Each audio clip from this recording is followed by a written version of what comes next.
I woke up in the middle of the night to the sound of someone humming in my room. At first, I thought it was a dream, but the sound was so clear, so close that I knew I was awake. I lay there frozen, barely breathing, as the humming continued, a soft, eerie tune that seemed to circle around my bed. I finally mustered the courage to sit up, and as I did, the humming stopped. The silence was suffocating, but at least it was just that. Silence. I looked around, my eyes adjusting to the darkness. My room looked exactly as it should, everything in its place, except for the dark figure standing in the corner. It wasn't a shadow. It wasn't some trick of the light. It was a person, standing still, facing me. My heart pounded so hard I could feel it in my throat. I wanted to scream, to do anything, but all I could do was stare. And then, the figure stepped forward. I could see them more clearly now. A woman, pale and gaunt, with long black hair that hung in tangled strands around her face. Her eyes were wide and hollow, like they were looking right through me. She started humming again, that same tune, but now it was louder, almost frantic. My hand fumbled for my phone on the nightstand, desperate to call someone, anyone. But when I glanced at it, the screen was filled with static. No time, no notifications, just static. And then, just as suddenly as it had appeared, it went black, leaving me alone in the dark with her. I squeezed my eyes shut, praying that when I opened them, she would be gone. But the humming didn't stop. It got closer, closer until it was right in front of me. I could feel her cold breath on my face. Then she whispered, "You're in my bed." I don't know what happened after that. I must have passed out from fear because when I woke up, it was morning. The sunlight was streaming through the window and everything seemed normal. But the spot where she had stood was colder than the rest of the room. I haven't slept in my room since. I can't. Every time I close my eyes, I hear that humming, and I'm terrified that if I open them again, she'll be right there, waiting. A few nights after that encounter, I decided to stay at my friend's place. I didn't tell him everything. I just said I needed a change of scenery. But he could tell something was off. He set up the guest room for me, and I tried to convince myself that I was finally safe, that whatever had happened in my room was just a nightmare or some kind of sleep paralysis. But as soon as I lay down in that unfamiliar bed, I felt it, that same bone-chilling cold from my room. The hairs on the back of my neck stood up, and I knew somehow, I just knew that she had followed me. I didn't want to open my eyes. I couldn't, but I heard it, that humming, faint at first, like it was coming from far away. But it was getting louder, closer. My breath caught in my throat as I felt the bed dip, like someone was sitting on the edge. I bolted upright, reaching for the light switch, desperate to chase away the darkness. But just as my fingers brushed it, the humming stopped. The light flicked on, and the room was empty, nothing out of place. No sign of her. But that cold, it lingered, heavy and oppressive. I didn't sleep that night. Every time I started to drift off, I heard it again. Just a faint hum in the distance, as if she was waiting for me to let my guard down. The next morning, I left my friend's place as early as I could, muttering some excuse about an emergency. I didn't know where to go. I didn't want to go home, but I couldn't stay anywhere else without bringing her with me. I ended up driving around aimlessly, trying to figure out what to do. The only thing I could think of was to go back to my room, face her somehow.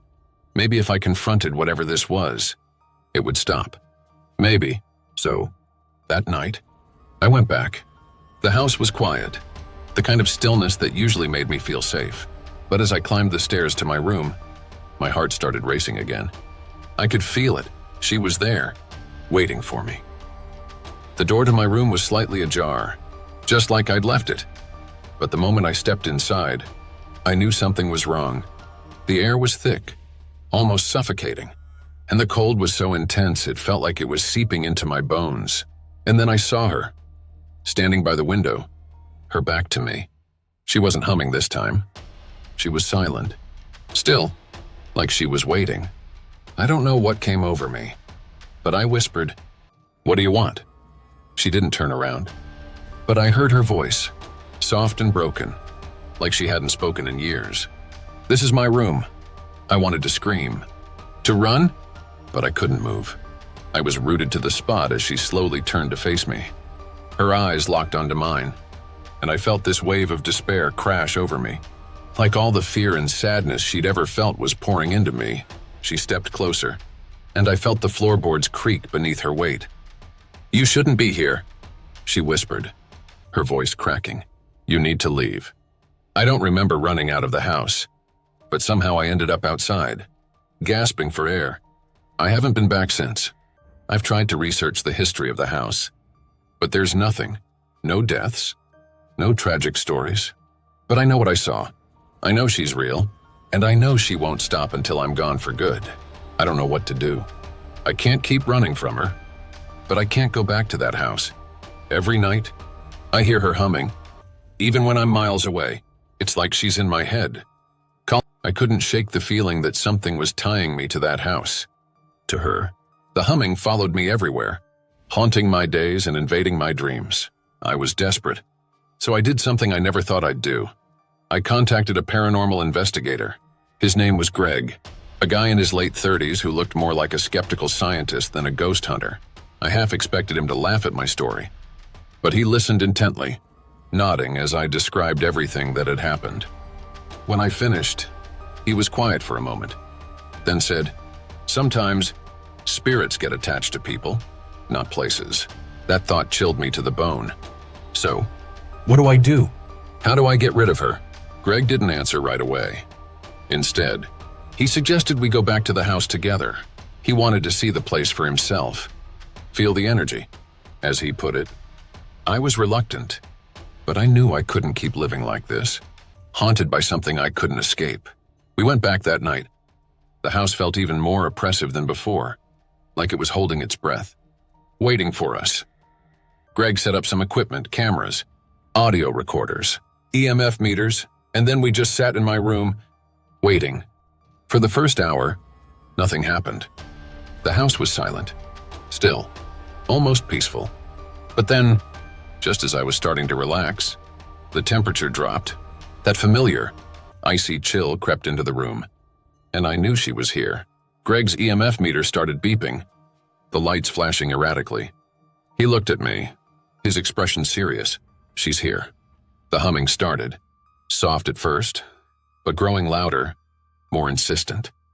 Greg grabbed his recorder and whispered, "If there's someone here with us, please make yourself known." For a moment, nothing happened. And then, the room plunged into darkness. The lights flickered, and in the brief moments of illumination, I saw her standing by the bed, her hollow eyes fixed on me. Greg's voice was calm, but I could hear the tension in it. "Why are you here? What do you want?"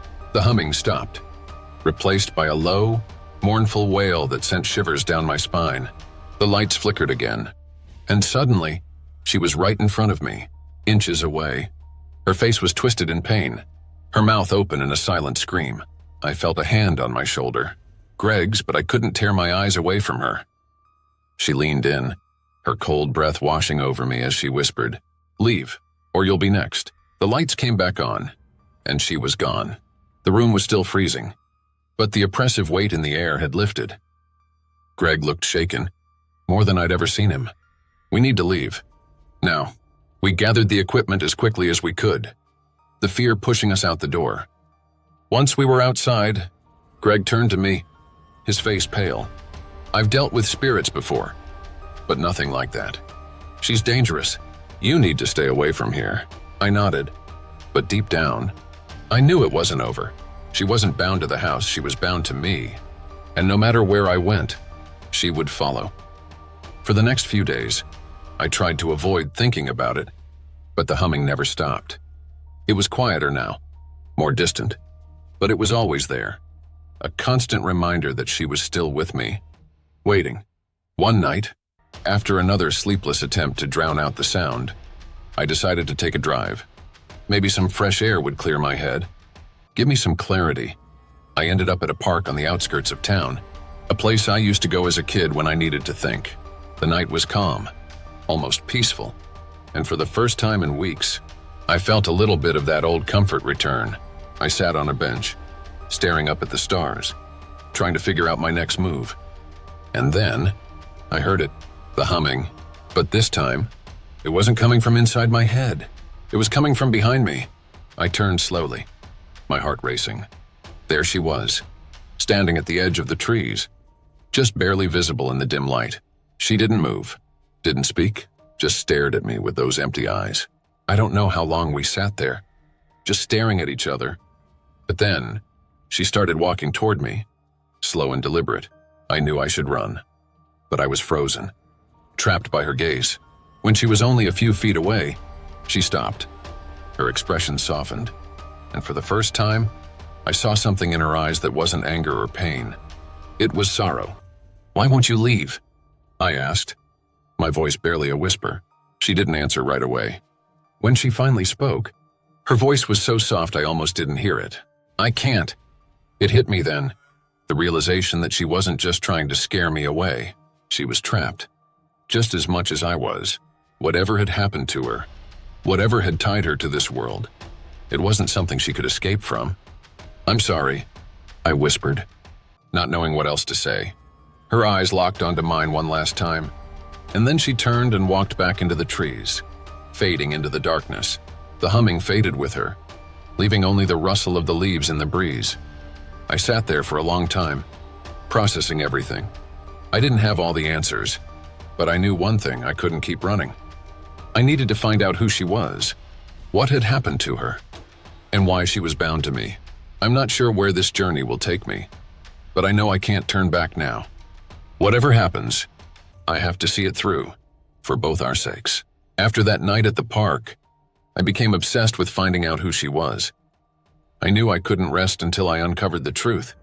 I started spending hours in libraries, poring over old records, searching for any clue that could connect her to my house or the surrounding area. I talked to neighbors, some of whom had lived there for decades, hoping they might remember something, anything that could help me piece together the mystery. Weeks passed with little progress. I was starting to lose hope when I stumbled upon an old newspaper article from the 1950s. It mentioned a woman named Eliza Gray, who had gone missing under mysterious circumstances.